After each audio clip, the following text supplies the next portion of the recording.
रवि जी, ये चावल के ही सवाल पे मेरे भाई है, मसाले बनाता है जी।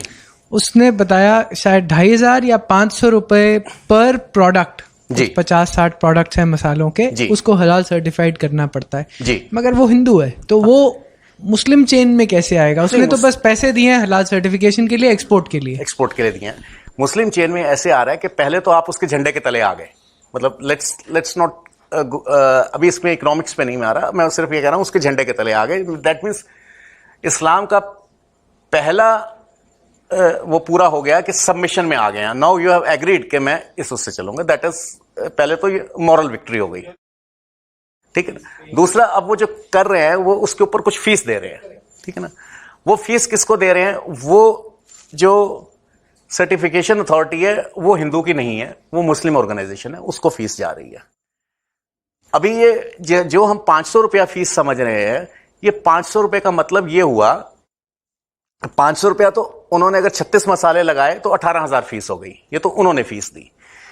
मगर जो रेस्टोरेंट एस्टेब्लिशमेंट को सर्टिफाई किया जाएगा उसकी शर्त होगी कि आप वही सर्टिफाइड खरीदेंगे, ठीक है।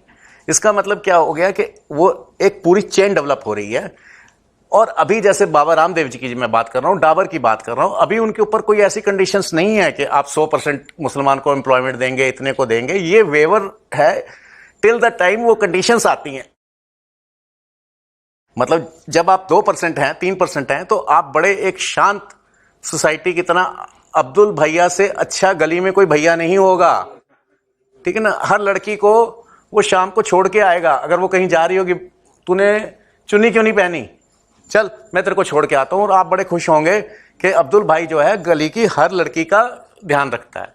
मगर वो कब तक उसकी बहन है, ये मतलब मैं अक्सर ये बात कहता हूं, जो हम कहते हैं जी ये हमारा भाई है, जो 1400 साल में अपनी बहन का भाई नहीं हुआ, वो भैया किसी का भाई कैसे हो जाएगा? ये मतलब हमारी एक बड़ी गलत फहमी है। एनसीआर में पिछले 3-4 साल से काफी नए रेस्टोरेंट आए, फॉर एग्जांपल बिरयानी ब्लूज, जी, काफी लोग जानते होंगे। ये हैदराबाद बेस्ड फ्रेंच यहाँ पे लॉन्च। जी जी। इसमें एंट्री करते ही आपको दिखेगा सर्टिफाइड बाय समथिंग हलाल करके। जी। तो इसकी मतलब ये मैंडेटरी नहीं, मैंडेटरी सरकार की तरफ से नहीं है। मुसलमान आदमी जब जाता है, अच्छा, हाँ, KFC का मैं आपको केस बताता हूं। KFC जब आया था तो उन्होंने सबसे पहले एक होर्डिंग बनवाई थी चिकन खाते हुए एक सरदार जी की, ठीक है। उससे जब पूछा गया कि आप हलाल देते हो कि झटका, उन्होंने कहा जी हम हलाल देते हैं। तो एक हैदराबाद की लड़की थी जो तेलुगु थे, और वो लड़की मतलब उनके दो पीढ़ी पहले शायद वो सिख बन गए थे। मतलब उनका पंजाब से या उससे कोई दूर दूर तक मतलब नहीं था, तो वो तेलुगु थे। उस लड़की ने 23-24 साल की लड़की ने आंध्रा हाई कोर्ट में लगाया कि ये कम्युनिटी को बदनाम कर रहे हैं, इसको हलालीफाई कर रहे हैं, मोटिवेट कर रहे हैं यंगस्टर्स को कि आप हलाल खाएं, क्योंकि इसको देख के सिख लोग वहां जाएंगे कि वो उसका रोल मॉडल बना रहे हैं।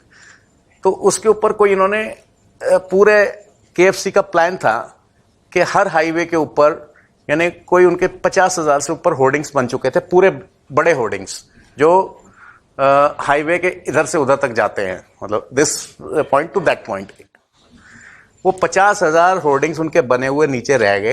एक 23 या 24 साल की लड़की जिसने अभी ठीक तरह से वकालत का कोर्ट भी नहीं देखी होगी, मगर उस लड़की ने हिम्मत करी, और अल्टीमेटली उनका जो वर्ल्ड वाइड वो है कर्नल साहब का अपना कि वो चिकन खा रहे हैं, फिर उसको वो बनाना पड़ा। तो ये खाली कि अब प्रॉब्लम ये है कि वो 15% की वर्ल्ड वाइड बात छोड़िए, यहां पर भी जो बिरयानी ब्लूज हैं, जो रजौरी गार्डन में, राजेंद्र नगर में, मेहरौली में खुले हुए हैं, वहां पे कोई जामा मस्जिद से खाने नहीं आ रहा। खा कौन रहा है? जिस दिन मैं इसके लिए कोई युद्ध करना, कोई कानून को हाथ में लेना कोई जरूरी नहीं है। सिर्फ मेरे को यह है कि अपनी जबान पे इतना कंट्रोल रखना है कि यार मैं आज ना खाऊं, या मैं कहीं पे मॉल में गया हूं तो ये अब क्या है कि हम अच्छे भी रहना चाहते हैं, सेकुलर भी रहना चाहते हैं, किसी को मेरी चीज बुरी भी ना लगे, तो मैं हलाल का या तो उठा लूंगा। अगर हूं तो चुपचाप ड्रॉप कर दूंगा। ये जो चुपचाप ड्रॉप कर देना है, तो जब उसको पता ही नहीं लगा कि मेरा ये प्रोडक्ट क्यों नहीं बिक रहा, तो वो स्टोर वाला बेच उसको फिर रखेगा और आप नहीं खरीदेंगे, कोई और खरीदेगा।